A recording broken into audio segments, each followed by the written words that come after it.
World leaders, including President Trump, making their way to Switzerland to take part in the World Economic Forum. That major overseas event is getting underway just as stocks here on Wall Street, back in the U.S., react to the president's threat to impose increased tariffs on a handful of NATO allies.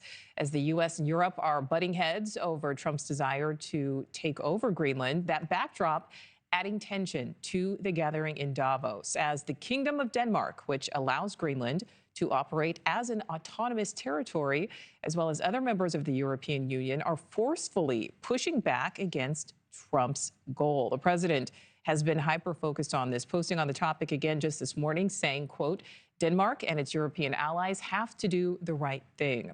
International correspondent Robert Sherman live for us there in Davos, Switzerland. Robert, Greenland is sure to be a major focus this year.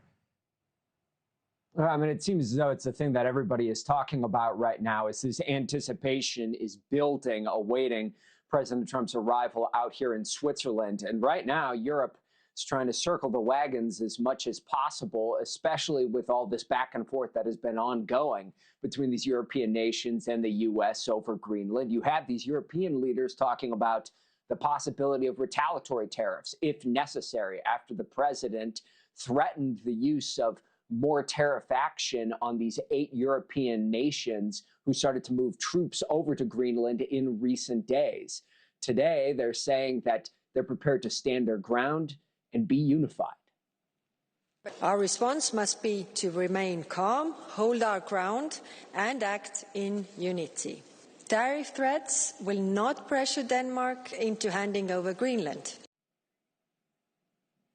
So you've heard a lot of that from European leaders here today, but what about the White House and the administration's response? Treasury Secretary Scott Bessent, who's been leading this delegation for the U.S., was asked point blank if they're worried at all about retaliatory action from Europe. Here's what he said. You do not believe that the EU or the UK have any retaliatory financial instruments or measures in their bag that the United States should be worried about? No. I am confident that the leaders will not escalate and that this will work out in a manner that ends up in a very good place for all, for national security, for the U.S. and for Europe.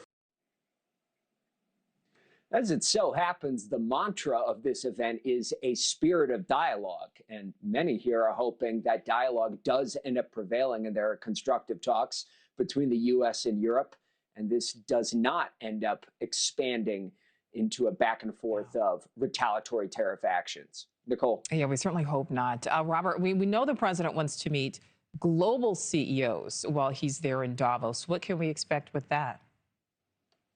Yeah, I mean, that's the other element of all of this. It's not just the geopolitics here, but of course you have this large congregation of some of the most powerful CEOs in the world. I mean, you take a look at, just a short list. I mean, you're talking about the CEOs of NVIDIA, JP Morgan, Palantir, many other tech companies as well are supposed to be out here as well for this event. And so this is something that the president has talked about. Many of these CEOs just got notice that they've been invited to a gathering with other CEOs and the president to talk about the future of the economy here.